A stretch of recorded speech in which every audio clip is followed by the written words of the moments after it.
हम 11th standard का first unit पढ़ रहे हैं और उसमें फर्स्ट चैप्टर हमारा हो गया है द लिविंग वर्ल्ड। अब ये सेकंड चैप्टर है जो हम चालू करने वाले हैं, systematic classification of living organism. ये 11th स्टैंडर्ड का फर्स्ट यूनिट का सेकंड चैप्टर है। तो हम ये पहले जान लेते हैं कि क्लासिफिकेशन मतलब क्या, सिस्टमैटिक क्लासिफिकेशन का मतलब क्या है, व्हाट इज़ क्लासिफिकेशन। तो देखो, हमारी ये पूरे वर्ल्ड में, हमारे पूरे अर्थ पे कितनी सारी स्पेशीज़ रहती हैं, कितने सारे जीव जंतु रहते हैं जो अलग अलग तरह के लगते हैं, अलग अलग वैरायटीज़ है। जो हमें समंदर में कुछ रहते हैं, कुछ पहाड़ पे रहते हैं, हमें पता भी नहीं है कि इतने सारे जीव जंतु रहते हैं, इतनी सारी लिविंग थिंग्स रहती है कि जो कि हमें कुछ पता है, कुछ पता नहीं है, कुछ हमारे काम की है और कुछ काम की भी नहीं है। तो हमें ये समझना है कि एक बहुत साल पहले एक साइंटिस्ट थे, उन्होंने सोचा कि ये सब जो स्पेसीज़ है, ये सब जीव जंतु है, तो उसकी सबकी एक कुछ डिक्शनरी जैसे होनी चाहिए। जैसे एक हमें पता होना चाहिए कि वो सिस्टमेटिक अरेंजमेंट होनी चाहिए। सिस्टमेटिक बोले तो अरेंजमेंट, क्लासिफिकेशन। तो ये पूरे स्पेसीज़ का, जितने वर्ल्ड में जीव जंतु है, जितनी स्पेसीज़ हैं, जैसे फ्रूट, फ्लावर्स, प्लांट्स, एनिमल्स, जितने सारे हैं, बैक्टीरियाज, फंजी, जितने सारे हैं, उनकी सबकी एक कैटेगरी होनी चाहिए और उनको अच्छे से सिस्टमेटिक रखना चाहिए। उनकी अरेंजमेंट ऐसी होनी चाहिए कि हमें तुरंत उसका नाम, उसकी क्लासीफाई, वो क्या है, कौन सी फैमिली का है, ये हमें समझना चाहिए। फॉर एग्ज़ाम्पल, अगर मैं जैसे आम आम अलग अलग वैरायटीज़ में होते हैं, लेकिन हमें पता है कि हाँ, ये आम है। तो वैसे ही जैसे एक स्कूल है और स्कूल में बहुत सारे बच्चे हैं और हमें पता है कि ये 5 साल का बच्चा फर्स्ट क्लास में रहेगा, 6 साल का बच्चा सेकंड क्लास में। हमने उसको एज के हिसाब से क्लास में डाल दिया है। फिर उसकी जैसे वो क्लेवर है, होशियारी के, स्मार्टनेस के, उसमें फिर A B C क्लास कर दिया हमने फर्स्ट डिवीज़न में। तो उस तरह ही हमारे साइंटिस्ट, जो पुराने पुराने साइंटिस्ट हैं, उन्होंने सोचा कि हमें भी ऐसे जो स्पेसीज़ के लिए भी क्लासिफिकेशन करना चाहिए। तो हमें पता चला कि क्लासिफिकेशन का मतलब है जो सिस्टमेटिकली अरेंजमेंट करना, to study too many species in a proper and simple way, इसे हम क्लासिफिकेशन कहते हैं।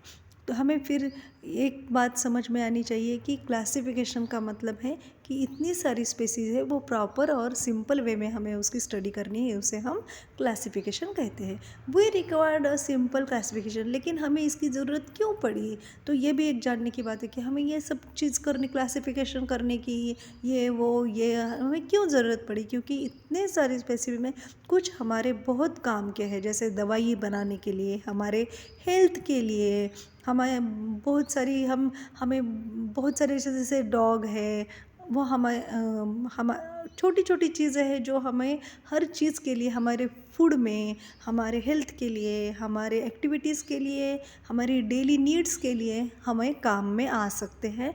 और कुछ हमें हार्मफुल भी रह सकते हैं, जैसे वायरसेस, बैक्टीरियाज है, कुछ जो हमें हार्म करती है, कि हमें ये पता होना चाहिए कि ये क्यों हार्म करती है, किस लिए हार्म करती है, और उनके नाम क्या है जो हार्म करते हैं। तो ये सब जानने के लिए ये सब स्टडी हमारे साइंटिस्ट लोगों ने की है और इस चैप्टर में हम यही पढ़ने वाले हैं कि किन किन साइंटिस्ट ने इसमें स्टडी की है।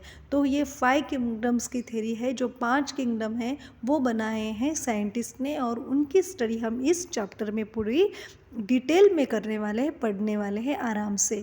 तो ये हम धीरे धीरे ये पूरा चैप्टर सिंपल वे में समझ लेते हैं और हमें पता चलेगा कि इस चैप्टर से हमें फिर आगे जो स्टडी है वो बहुत आसान हो जाएगी। तो हमारा अभी तक ये समझा है कि क्लासिफिकेशन का मतलब जो प्रॉपर स्टडी करते हैं many species in proper way and simple वे, उसे हम क्लासिफिकेशन करते हैं।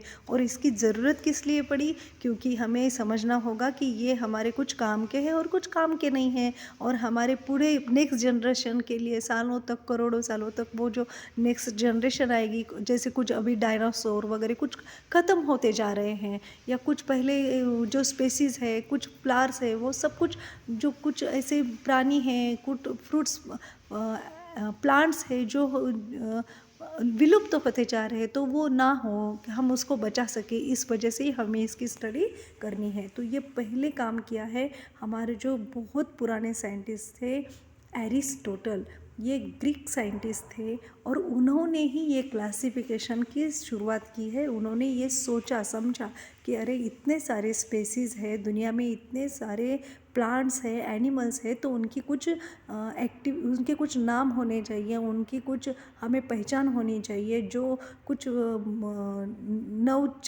जीवन चालू हो रहा है और जो कुछ ख़त्म हो रहे हैं उनकी हमें पहचान होनी चाहिए। इस वजह से उन्होंने ये सोचा और एरिस्टोटल नामक पहले जो बहुत पुराने ग्रीक साइंटिस्ट थे, उन्होंने 384 और 342 साल, जैसे यसु क्रिस्त से भी पहले साल में उन्होंने ये सोचा और उन्होंने इसकी स्टडी की शुरुआत की। इसलिए हम उनको फादर ऑफ बायोलॉजी भी कहते हैं और फादर ऑफ जोलॉजी भी कहते हैं। और उन्होंने टू किंगडम ऑफ सिस्टम लाई है। टू किंगडम ऑफ सिस्टम में उन्होंने टू क्लासिफिकेशन बनाए, उन्होंने टू क्लासिफिकेशन ऑफ किंगडम बनाई उन्होंने, और उसमें एक प्लांट और एनिमल ऐसे रख दिया उन्होंने सिंपल सोचा कि ये मैंने कैटेगरी बनाई है, एक प्लांट की है और एक एनिमल्स की है। जो ये अर्थ पे बहुत सारे जो स्पेसीज़ रहती है वो कुछ प्लांट में होंगे और कुछ एनिमल होंगे।